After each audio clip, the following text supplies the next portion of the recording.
ওয়াজ শুনে এক লোক খুব মোটিভেটেড হয়েছে। বাড়িতে যাওয়ার পরে খাবার খেতে শুরু করেছে, গরুর গোশত দিয়ে খাচ্ছে। বিবিও ডাইনিং টেবিলে বসে ভাত দেয়, গোশত দেয়, হাজবেন্ডও খায় আর মিট মিট হাসে। বিবি বলে, এই রাত বাজে 12টা, ওয়াজ শুনে আসছো ভালো কথা, খাইতেছো, হাসো কেন?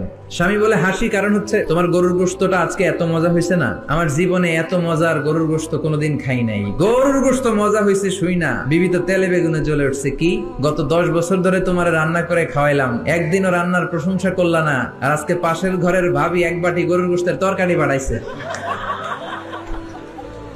ওই ভাবি এক বাটি তরকারি পাঠাইছে, এই জন্য রাত্রে আর রান্না টান্না চুলায় বসাই নাই, ওই তরকারি দিয়ে খাবার দিছি। ওই বেডির রান্না তোমার এত ভালো লাগছে, খাও জন্মের খাও, আর রান্ধুম না। এরকম করলে কিন্তু রোজা রাখা লাগবে। এজন্য একে অপরকে ভালোবাসবেন, সময় দিবেন। সকালবেলা ঘর থেকে বেরোয়ার আগে স্ত্রীকে বলবেন আই লাভ ইউ। মনে রাখবেন, আপনার বিবি চায় আপনার মুখ থেকে একটু প্রশংসা শুনতে।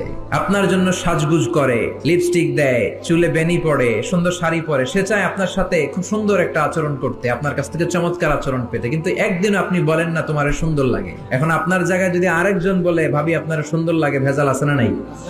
কথা বুঝার চেষ্টা করবেন। যেটা বলবেন আপনি, আপনার বিবি মোহর দিয়ে আপনি তাকে রাজকুমারী করে ঘরে আনলেন, একদিনও বললেন না তুমি সুন্দরী, তুমি অনন্যা, তুমি সুস্নিগ্ধা, তুমি সুহাসিনী, সুকেশিনী, অসূর্যম পর্ষা, মেঘ কালো কেশ, কাজল কালো চুল, হরিণের মতো ডাগর ডাগর তোমার দুটি চোখ। একদিন আপনি বললেন না। বলে আপনার ছোট ভাই, ভাবি তোমার যে যা লাগতাছে, ভেজাল আছে না নাই?